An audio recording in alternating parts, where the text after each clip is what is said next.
the harder they fall. The opening text states that while the events of the film are fictional, the people portrayed in it really did exist.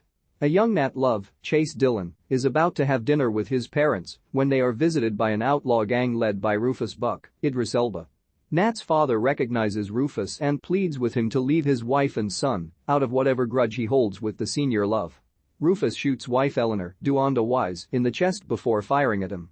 Nat screams as he watches his parents die before Rufus carves a cross symbol into his forehead.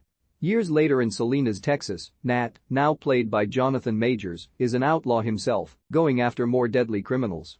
He tracks down a former cohort of Rufus's, Jesus Cortez, Julio Cesar Cedillo.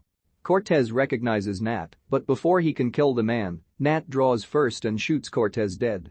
He tells the pastor of the church where they had their standoff to call and collect the bounty on Cortez.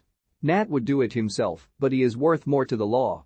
Elsewhere, Nat's fellow gang members Bill Pickett, Edie Gathegi, and Jim Beckworth, R.J. Cyler, ambush the Crimson Hoods gang and rob from them, but they capture one member, Monroe Grimes, Damon Wayans Jr. He taunts the two as they don't realize whose money they have just stolen. At night, Nat travels into the town of Redwood to the saloon operated by his former love, stagecoach Mary Fields, Zazie Beetz. Working there is another old associate, Cuffy, Danielle Deadwyler, who is in charge of handling the patrons' guns. Nat and Mary kiss upon reuniting, but she only does it to remind him of what it was before slugging him in the face for leaving her. They reconcile and begin to get intimate until Pickett arrives and tells Nat about the heist. He and Beckworth bring Nat to meet with Grimes, who tells them that Rufus is set to be released from prison and he will come after them for stealing his money. Nat appears to be ready to kill Grimes, but he instead lets him run away. Rufus's gang, led by treacherous Trudy Smith, Regina King, and sharpshooter Cherokee Bill, Lakeith Stanfield, ride their horses to the train where Rufus is being transported. After infiltrating the train, they take hostage the son of the captain of the guards. The gang forces their way into the train car with Rufus in it, and Trudy blackmails the captain with the knowledge that he and his men wiped out an entire village for silver. They free Rufus, and he orders the gang to kill all the men except the captain's son, since he can drive the train. The saloon is visited by Marshal Bass Reeves, Delroy Lindo, so that he can arrest Nat. After a brief standoff, Nat complies and goes in cuffs with Reeves. Rufus and his gang arrive in Redwood where he confronts his former associate Wiley Esco, Deon Cole, who is now the sheriff of Redwood. He has been squandering the town's money on personal expenses, like his golden teeth. Rufus beats Wiley in front of the townspeople and knocks out some of his teeth. Rufus orders him to leave town. Reeves brings Nat to the outskirts of town where it turns out the arrest was set up so that Nat can personally go after Rufus without involving his gang. However, Mary, Cuffy, Pickett, and Jim all follow and catch up to the two men. Despite Nat telling them to stay out of this, they choose to stick around. Jim, in particular, wants to prove that he is faster than Cherokee Bill as a gunslinger. Trudy takes back control of her own saloon and admonishes Rufus for having left things in charge to Wiley, but he assures her that her leadership was needed for keeping gangs in line. She and Cherokee address the townsfolk to let them know that Rufus is in charge now. When one man expresses defiance, Rufus guns him down in front of everyone and then reasserts his orders for the townspeople to pay the gang off. Nat and his gang find Wiley riding through the woods and capture him. He tells them that Rufus is in Redwood and he wants control but has no money. At night, Mary offers to go into town and scope out the place before they attempt to infiltrate it. Nat shows objections, but Mary is set on going through with it. He attempts to propose to her, but Mary declines.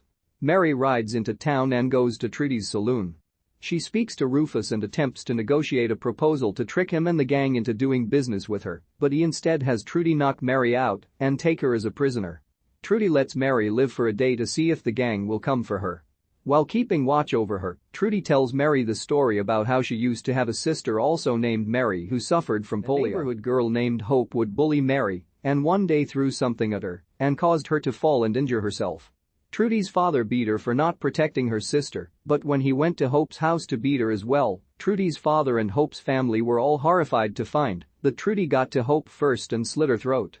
Nat and the rest of the gang ride into Redwood for Mary.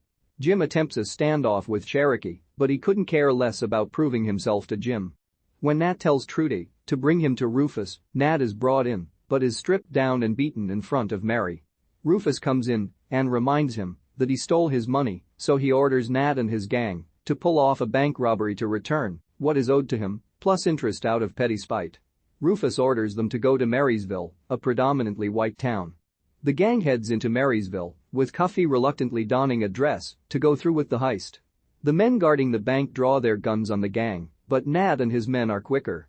They make their way out with the money without hurting anyone and flee when the sirens go off. The gang plans their re-entry into Redwood with 2 carts, one with the money and one that's a dummy carrying explosives supplied by Wiley. When they get there, Reeves goes off walking with Cherokee, while one of Rufus's men inspects the dummy cart. It explodes and blows the man to pieces. Nat comes in with the real cart, but Cherokee holds him at gunpoint. Jim does the same to Cherokee and prepares for his long-awaited standoff, but just as Jim is counting slowly, Cherokee shoots him in the face. A gunfight ensues between both gangs, with Pickett acting as a sniper for Rufus's own snipers. Mary is freed and goes after Trudy. The ladies abandon their guns and brawl until Mary knocks Trudy out with the blunt end of a rifle. With most of Rufus's gang being mowed down, Pickett and Cuffy enter the saloon, where Cherokee shoots Pickett with his back turned. Cuffy draws her gun against Cherokee faster and shoots him in retaliation for Pickett. Cherokee is shot in the throat and staggers outside before collapsing dead. Wiley tries to go after Rufus with his dynamite, but Rufus shoots the explosives and blows Wiley up. Nat goes into Rufus's building where the man is preparing for Nat to kill him. He then tells him the truth about why he killed his parents. Rufus's own father was an abusive drunk who later disappeared. After tracking him down, he discovered that his father changed his name to Love, and he became Nat's biological father, meaning he and Rufus are half-brothers. He gave Nat the cross scar so that Rufus would remember his face when he inevitably came for him. Nat tearfully tries to deny this as another one of Rufus's lies, but Rufus insists it's the truth. Nat shoots Rufus dead, but closes his eyes in respect. Nat rejoins his surviving teammates before they bury Pickett and Jim and add another grave with Nat's name on it to fake his death, which Reeves will back up. Cuffy decides to join Reeves in law enforcement, and she bids farewell to Nat and Mary. The two ride off together, while a still-alive Trudy watches them from a distance. Nat Love is a legendary outlaw who goes after more deadly criminals. He leads a gang that includes his former lover Stagecoach Mary Fields, Bill Pickett, Jim Beckworth, and Cuffy. They learn that notorious gang leader Rufus Buck, who murdered Nat's parents and marked him with a cross symbol on his forehead, has been broken out of prison by his own gang members, treacherous Trudy Smith and Cherokee Bill. After teaming up with Marshal Bass Reeves, Nat and his gang plot revenge against Rufus. Mary is taken by Trudy, and when the gang goes to get her, Rufus reminds Nat that they stole money from him when Pickett and Jim robbed another gang that worked under Rufus. He orders them to rob a bank to make up what they stole from him, or Mary will die. The gang robs the bank and makes their way back into town to face off with Rufus. Mary fights Trudy and knocks her out while Cherokee kills Jim and Pickett, but Cuffy kills Cherokee in retaliation.